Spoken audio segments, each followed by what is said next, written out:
crianças! Tudo bem com vocês? Animados para mais um culto? Então, corre lá, chama o papai, chama a mamãe, pegue a sua Bíblia porque o nosso culto já vai começar. Tá todo mundo com as suas Bíblias na mão? Então vamos abri-las em Salmos 19, versículo 14. Lá a palavra de Deus nos diz assim: as palavras dos meus lábios e o meditar do meu coração sejam agradáveis na tua presença, Senhor, rocha minha e redentor meu.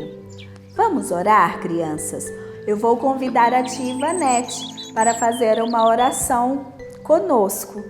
Olá, criançada! Recebi um convite muito especial da tia Ana Paula. Estou aqui hoje para fazer uma oração pela vida de vocês, pequeninos. Vamos orar? Senhor Deus, Pai bom e maravilhoso, bendito é o teu nome. Nós te louvamos e te damos graça, Pai querido, pela vida de cada pequenino, Pai amado, que está aqui nesse cultinho hoje, que está vendo esse cultinho virtual, Senhor.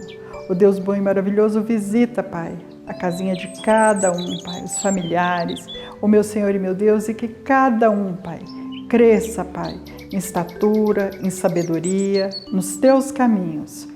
Ó Deus bom e maravilhoso, que sejam filhos obedientes e abençoados. Que seja, papai querido, na escola, alunos aplicados, Pai amado. Pai, mas acima de tudo, papai querido, que seja servos, papai querido, sempre, Pai, crianças firmadas no teu caminho, Pai querido. Que o Senhor, Pai querido, seja sempre, Pai amado, o principal na vida deles, Pai amado. Derrama da tua graça, do teu amor, da tua misericórdia, cuida de cada um. Em nome de Jesus que nós oramos. Amém.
Crianças, vocês devem estar achando estranho, né? Esse nosso cenário aqui. Um cenário de construção?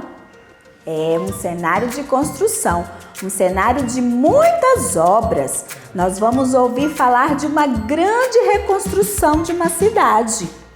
E se vocês quiserem saber aonde se encontra esta história, vocês vão ter que ficar atentos e ligadinhos aqui, porque a tia Paula convidou uma pessoa muito especial para contar a história dessa reconstrução para nós.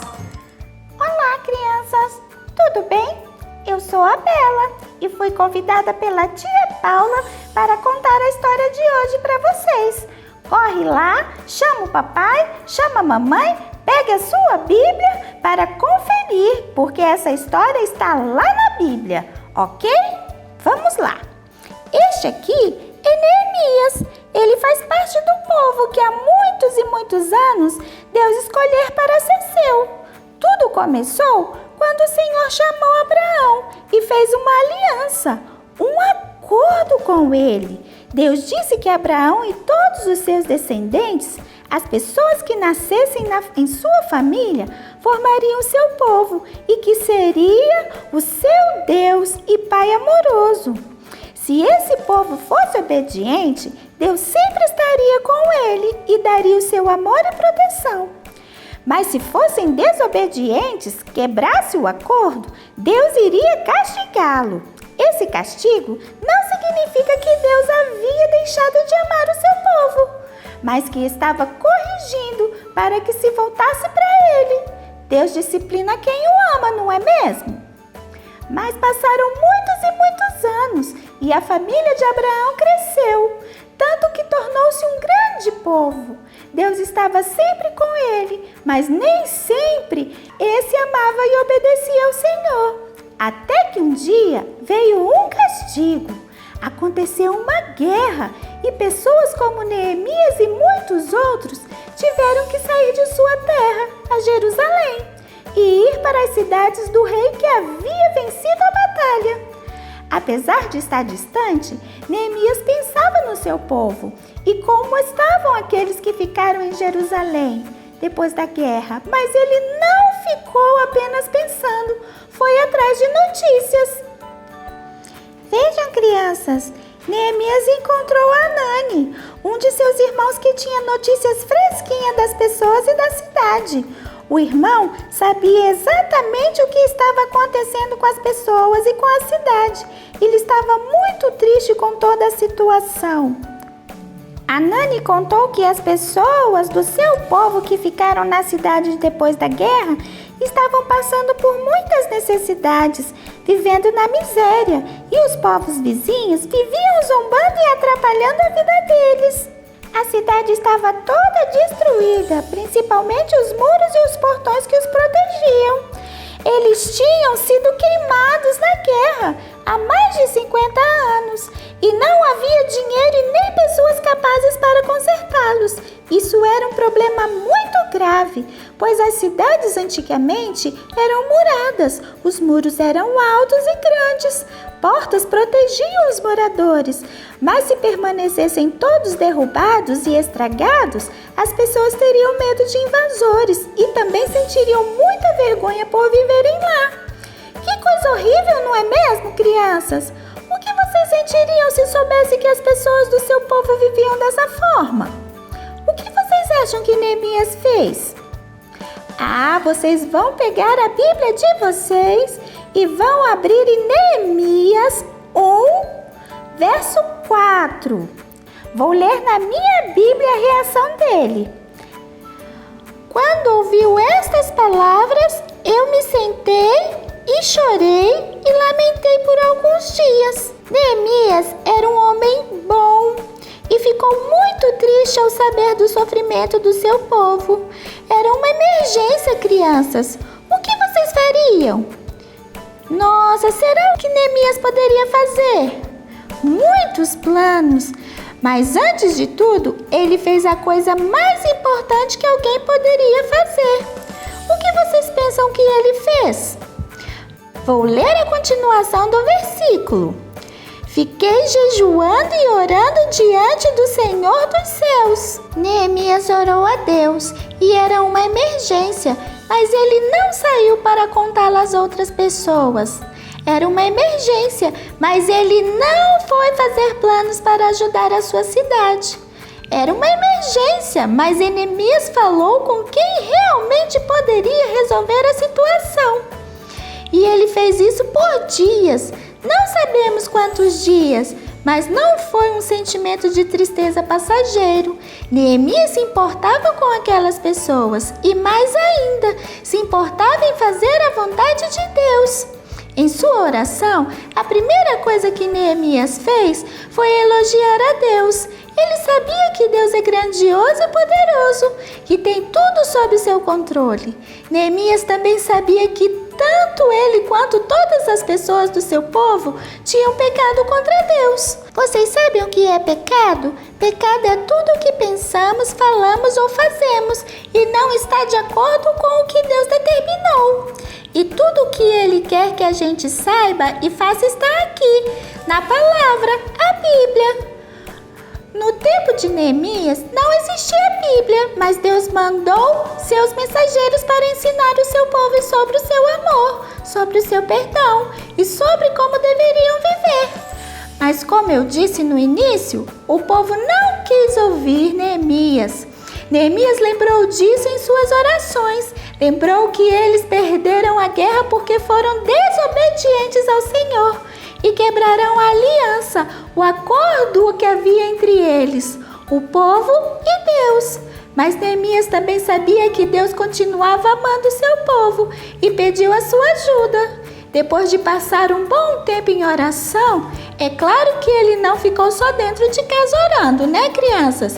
Ele continuou trabalhando também, mas sempre lembrava de orar pelo seu povo. Neemias começou a planejar o que fazer. Neemias não parou de orar. Ele orava e planejava. Deus começou a mostrar o que ele tinha de fazer. Vocês conseguem imaginar o que ele deveria fazer?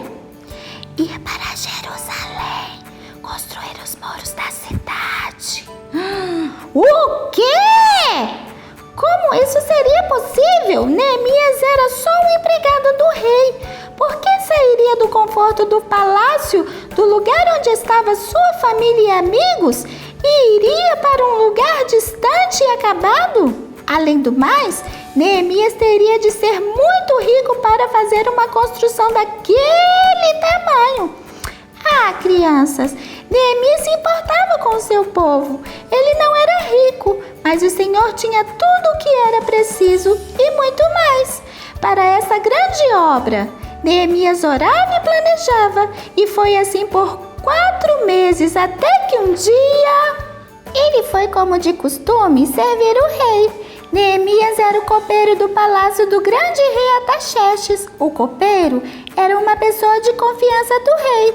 Além de servi-lo, também verificava se a comida ou bebida estava boa para serem servidas ou se estavam envenenadas. Afinal, um rei pode ter muitos inimigos infiltrados no seu palácio.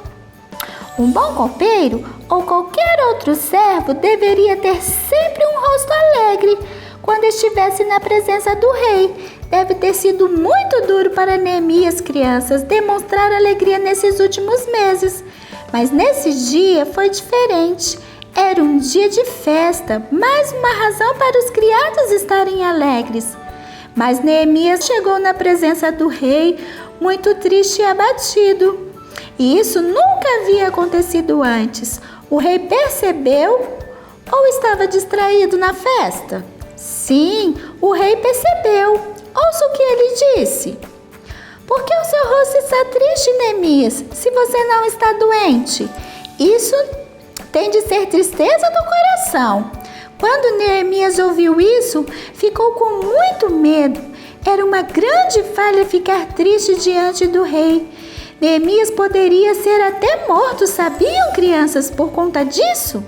Mas é possível que o maior medo de Neemias fosse não cumprir a tarefa que Deus havia dado a ele. E tem mais uma coisa que não contei antes. Ouçam com atenção. Alguns anos antes, esse mesmo rei a quem Neemias servia havia proibido as obras em Jerusalém. Ah, meu Deus, e agora? Seria arriscado demais falar sobre esse assunto com o rei. O que vocês acham que Neemias falou? Ele disfarçou ou resolveu contar o que estava acontecendo? Se falasse, como o rei reagiria? Vou contar o que aconteceu. Mas só vou contar só no próximo domingo, ok, crianças? Uau, crianças, quanta emoção hoje, hein? Deus chamou Neemias para uma grande tarefa e à medida que ele conversava com Deus em oração, o Senhor lhe mostrou o que deveria fazer. Deus chamou não só para um trabalho, mas principalmente para ficar sempre perto dele. E agora, Neemias precisava da presença de Deus mais que nunca. Assim como Neemias, nós também recebemos um chamado, não para reconstruir um muro, mas para vivermos em aliança com Deus, como seus filhos e o seu povo, filhos que, ajudados por Ele, por obedecessem por amá-lo. Vamos memorizar um versículo da Bíblia para sempre lembrarmos desta grande verdade? Abra sua Bíblia em 1 Coríntios 1:9. Fiel é Deus pelo qual vocês foram chamados à comunhão do seu Filho Jesus Cristo, nosso Senhor. Então, crianças, gostaram da história de hoje? Espero que vocês tenham gostado e tenham tirado muito proveito para as suas vidas. Foi muito bom poder estar com vocês aqui. Agradeço a tia Paula pelo convite e espero que domingo vocês possam estar aqui nesse mesmo horário para ouvir a continuação da nossa história. Beijinho, tchau!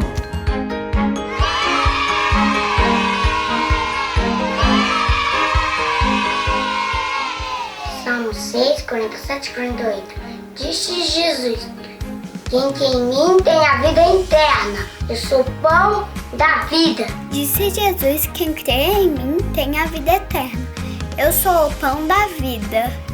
João 6, 47 e 48. Disse Jesus: quem crê em mim tem a vida eterna. Eu sou o pão da vida. João 6, 47, 48. Disse Jesus: quem crê em mim tem a vida eterna. Eu sou o pão da vida. João capítulo 6, verso 47 e 48. Disse Jesus. Não, fala do começo. Como assim do começo? Disse Jesus: quem crê em mim tem a vida eterna. Eu sou o pão da vida. João capítulo 6, verso 47 e 48. Disse Jesus: quem crê em mim tem vida eterna. Eu sou o pão da vida. João 6, 47